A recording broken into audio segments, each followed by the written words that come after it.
Hola a todos, mi nombre es Duván Acuña, soy estudiante de la carrera de Psicología en la Universidad Autónoma de Bucaramanga. Actualmente me encuentro cursando sexto semestre y en la materia Campo de Aplicación en Psicología Clínica y de la Salud. Como parte del trabajo del curso tenemos la opción de presentar ciertas actividades que nos irán sumando puntos de experiencia en nuestro aprendizaje y que nos dará la oportunidad de validar la cantidad de puntos de aprendizaje en nota de parcial. Es por esta razón que en este momento voy a presentar un poco sobre lo visto en la última clase de Psicología Clínica y de la Salud.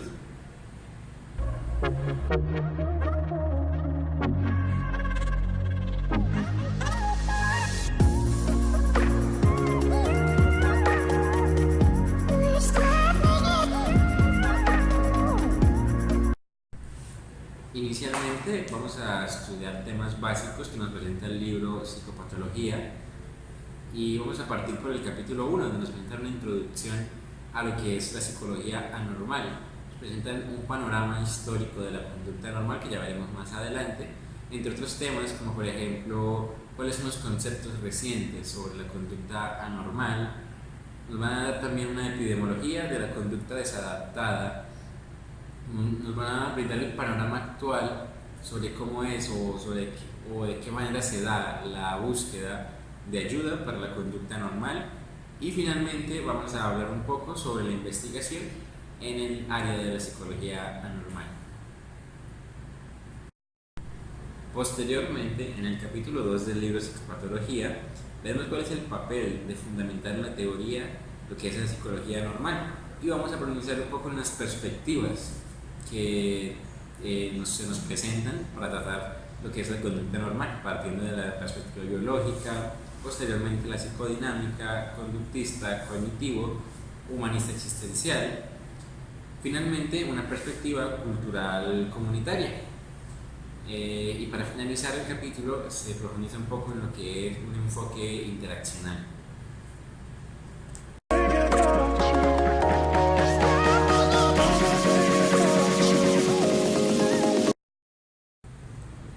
Ok, para partir en la temática propuesta anteriormente, vamos a primero realizar unas definiciones iniciales basadas tanto en los temas que profundizamos en clase con el profesor, como en el libro Psicopatología, y una fuente externa que es la revista ARS Médica, que ya veremos más adelante para que nos contribuye.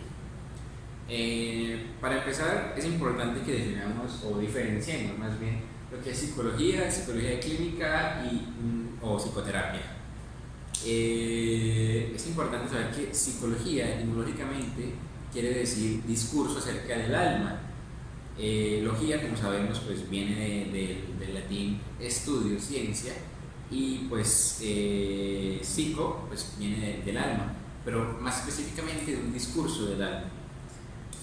Y básicamente el psicólogo es aquel que se empeña en hacer esto, un discurso del alma.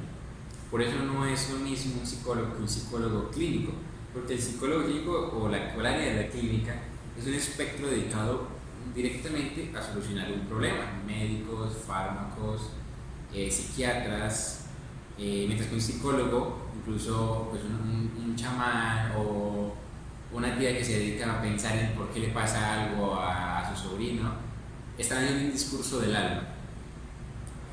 Entonces es importante tener esta distinción clara.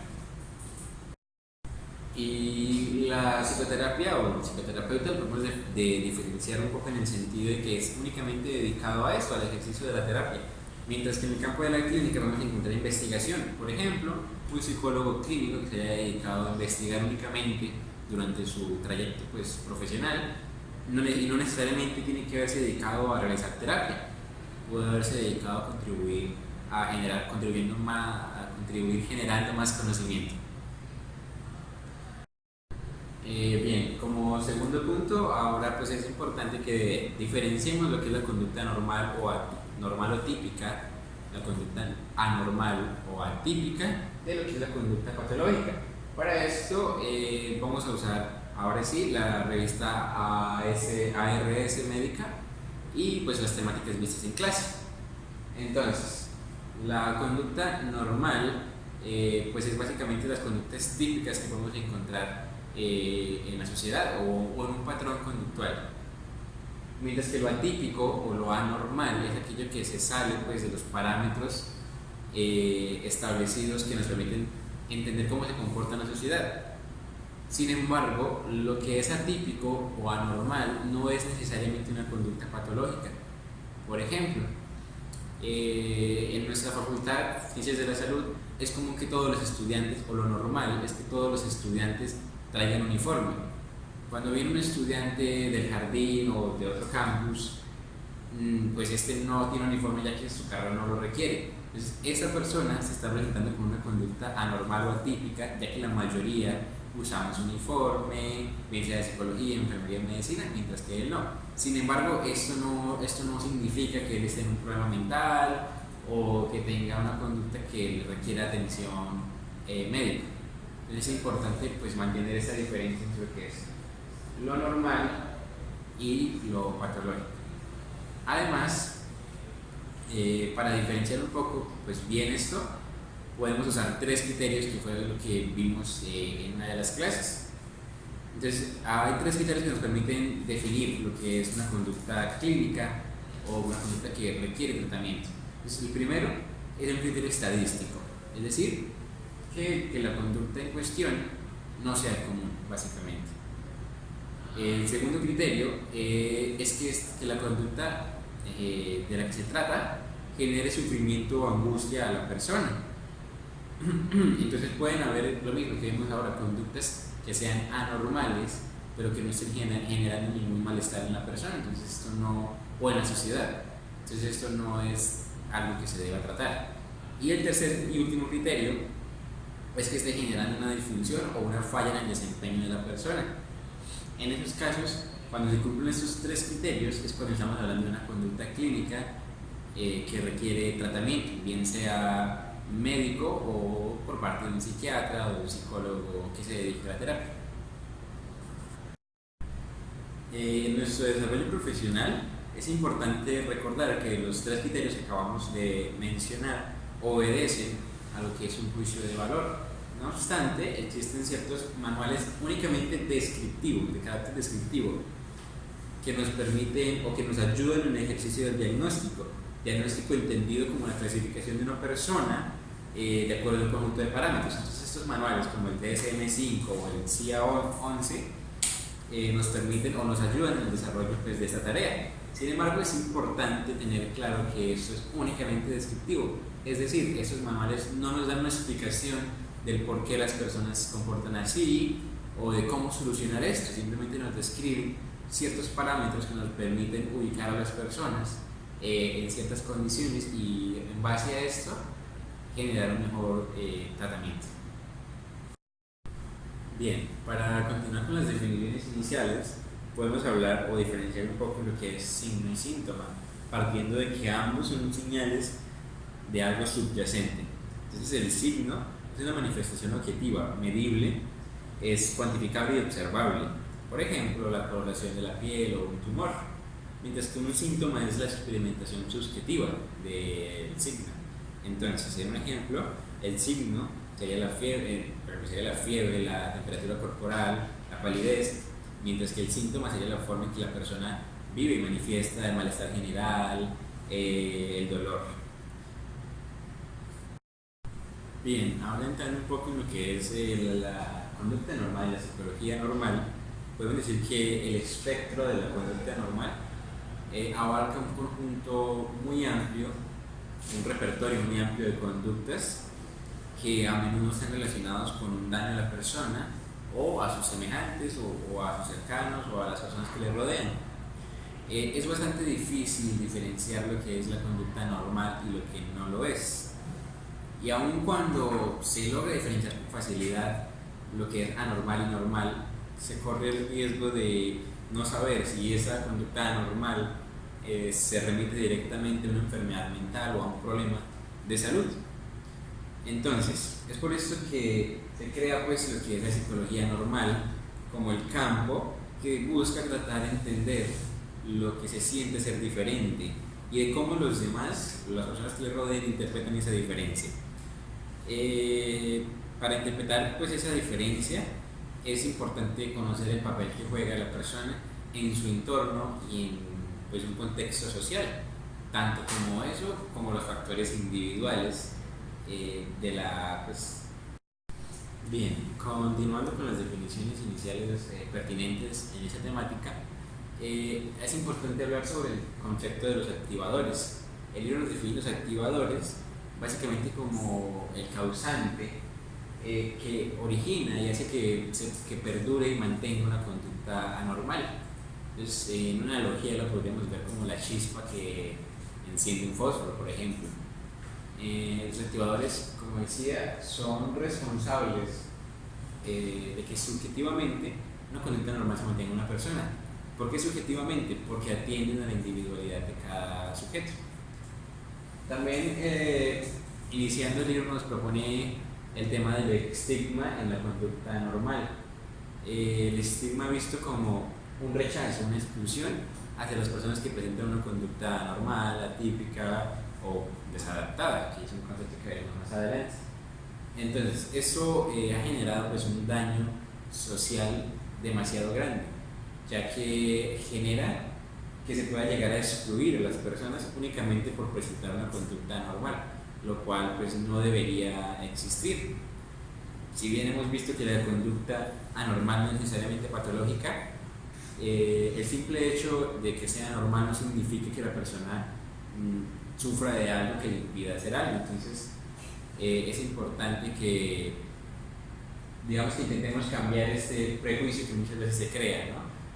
¿Por qué? Básicamente porque el pensar que las personas que presentan una conducta normal no son capaces de realizar algo o no son aptas genera discriminación. Entonces es importante como empezar a cambiar este pensamiento bastante dañino. Y para terminar con las definiciones iniciales, el libro nos plantea el tema de la conducta adaptada y desadaptada. Ok, por último, el último concepto inicial que nos plantea el libro, podemos aclarar ahora, es la conducta adaptada e inadaptada. Entonces, para fines de este libro y pues por la temática que nos plantea el libro, podemos definir la adaptación como la manera o la capacidad de las personas para modificar su conducta en respuesta a los cambios de su entorno, mientras que por el contrario la conducta o una inadaptación es una incapacidad para ajustarse a lo que el entorno le requiere. Sin embargo, es importante aclarar que la conducta anormal o atípica no es necesariamente desadaptada. Entonces podemos encontrar personas que presentan un repertorio de conductas que sale de lo normal, que sale de lo típico, pero que no necesariamente están catalogadas como desadaptadas.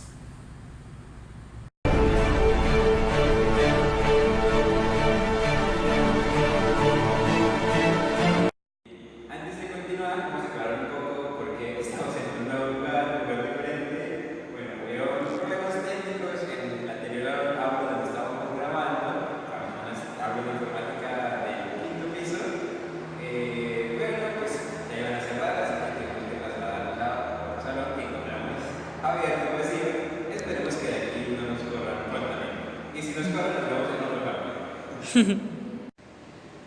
Ya, muy bien. Entonces, pasando de nuestras definiciones iniciales, para tratar de comprender un poco lo que vamos a ver más adelante, vamos a ver algo sobre los antecedentes históricos de la conducta o de la psicología normal. Es importante estudiar un poco a profundidad de estos antecedentes históricos, porque aunque muchas personas tienden a creer que por ser antiguo, por ser histórico, no tiene relevancia, pues en realidad sí la tiene, ya que todo eso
Y posteriormente, un médico, antigua Grecia, Galeno, él nos hablaba, él pretendía expresar las características psicológicas o las conductas anormales de las expresiones de procesos influidos por los humores, que eran 4 humores principales de la persona.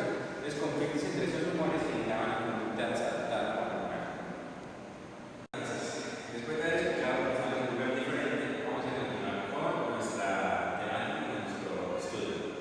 Entonces, después de haber hablado de la antigua Grecia, vamos a hablar un poco de la época de la Edad Media. Entonces, acá estamos haciendo un cambio bastante grande, porque empieza a haber un gran contraste entre los puntos de vista de la enfermedad.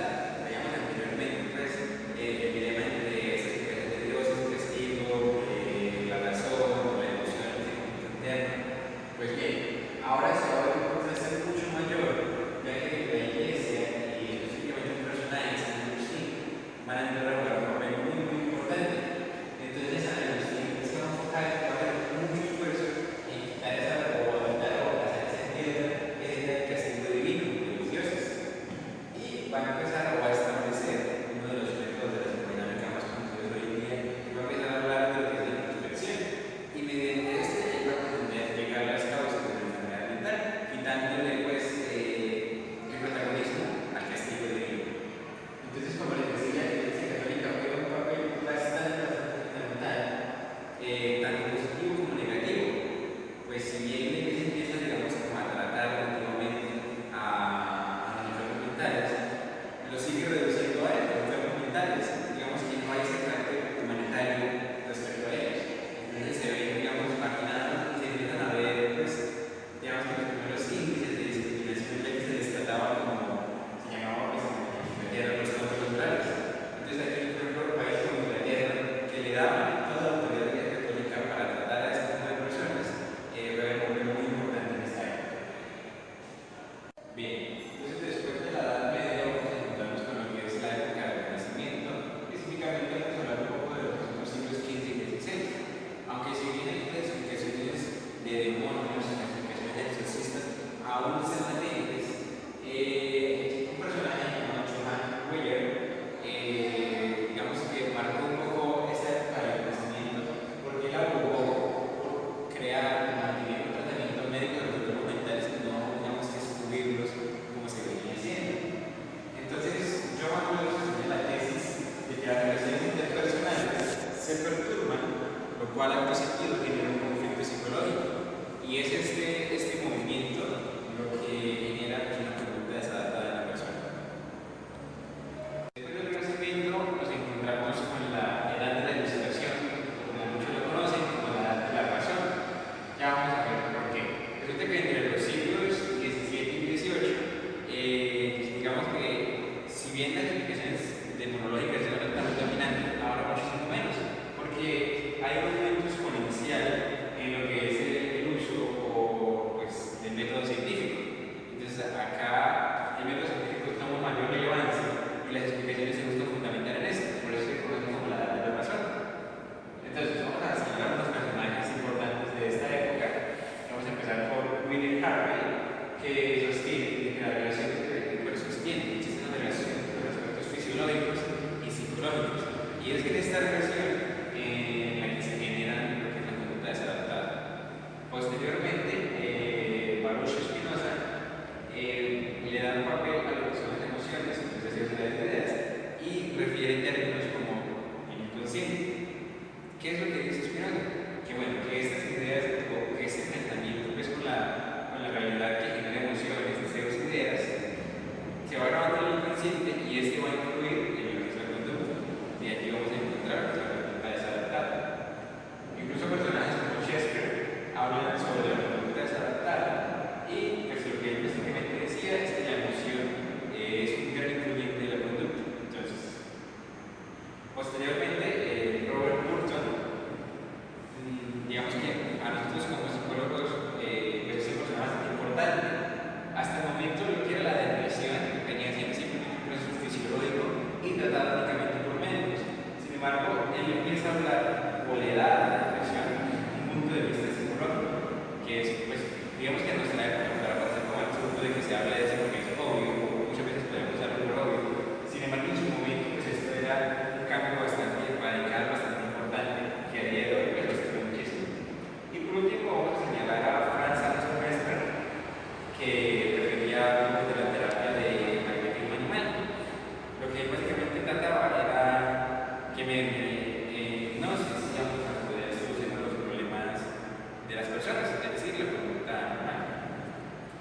históricos, vamos a ver en la época de la Reforma.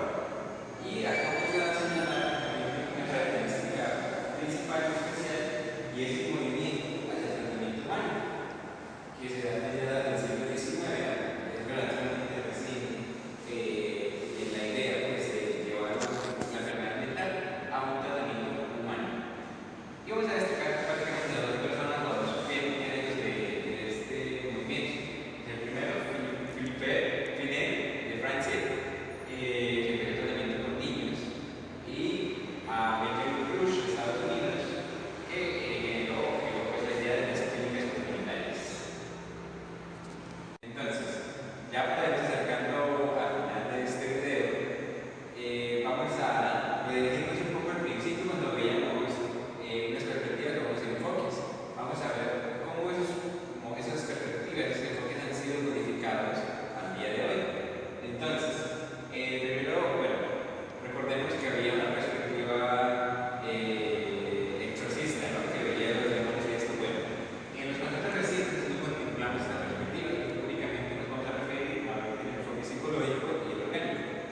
El primero de ellos, el enfoque psicológico, donde en él se juega un papel fundamental que es el pensamiento racional. Esto nos remite un poco a lo que es la relación de la observación. Y aquí podemos señalar a Freud, que juega un papel fundamental en esta época, aunque hay muchísimos otros, claro. Y él señala pues, un papel, le da un papel protagónico a lo que son los sentimientos y la conducta desadaptada mediante su teoría. Y vamos a señalar otro que es el enfoque orgánico, donde ya no se trata de reparación de ser una incisión en el cráneo, sino que trata de explicar los órganos mentales como alteraciones en la función cerebral. Y con un deseo de dar evidencia empírica a los hechos, cita mucho o se refiere mucho al sistema nervioso. Entonces, ahí vemos ya cambios fundamentales en lo que antes se ve como psicológico y lo que antes se ve como orgánico y cómo se contempla ahora. Finalmente, pues el texto nos hace como una invitación a lo que es la convergencia de enfoques y a llevar una interacción entre lo psicológico y lo biológico que pues, pretende ser la mejor explicación para las cosas.